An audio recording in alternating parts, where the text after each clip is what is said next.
జనవరి చివరి వారానికి వచ్చేశాం. రాత్రిపూట ఉష్ణోగ్రతలు తక్కువగానే ఉన్నా పగటి ఉష్ణోగ్రతలు రోజురోజుకు పెరుగుతున్నాయి. మారుతున్న వాతావరణ పరిస్థితుల్లో పంటల్లో చీడపీడల సమస్య పెరుగుతుంది. ముఖ్యంగా వరి మాగాణుల్లో వేసిన మినుము, పెసర పొలాల్లో తెల్లదోమ, మరూక పురుగు సమస్యలు ఎక్కువగా కనిపిస్తున్నాయి. వీటిని గుర్తించిన వెంటనే నివారణ చర్యలు చేపట్టాలంటూ సూచనలు అందిస్తున్నారు విజయనగరం ఏరువాక కేంద్రం శాస్త్రవేత్త కెల్లా లక్ష్మణ్. విజయనగరం జిల్లాలో వాతావరణ పరిస్థితుల దృష్ట్యా మనకు సంక్రాంతి వరకు కూడా తక్కువ ఉష్ణోగ్రతలు నమోదవడం జరుగుతుంది. అంటే 16-17 డిగ్రీల ఉష్ణోగ్రతలు మాత్రమే నమోదవడం జరుగుతుంది, కనిష్ట ఉష్ణోగ్రతలు. అయితే ఇప్పుడు ఈ చివరి వారంలో ఉష్ణోగ్రతలు కొంతవరకు పెరిగేటువంటి అవకాశం ఉంటుంది.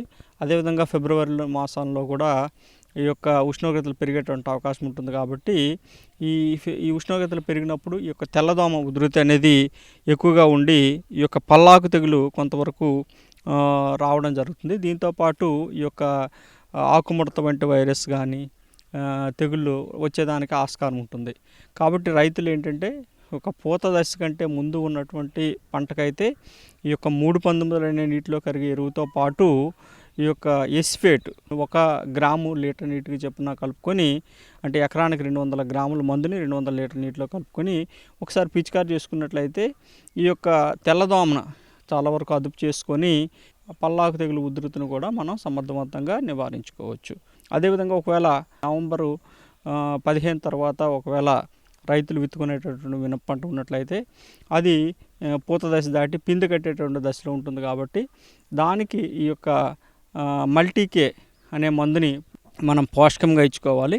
దాంతోపాటు ఏంటంటే ఈ దశలో ఏదైతే ఈ పిందె కట్టే దశలో ఈ యొక్క మరుక మచ్చల పురుగు ఎక్కువగా ఆశించేటటువంటి అవకాశం ఉంటుంది. పూతని పిందిని ఒక గూడుగా కట్టేసి మధ్యలో ఉండి ఈ యొక్క పిందెని పూతని అంతా తినివేయడం జరుగుతుంది.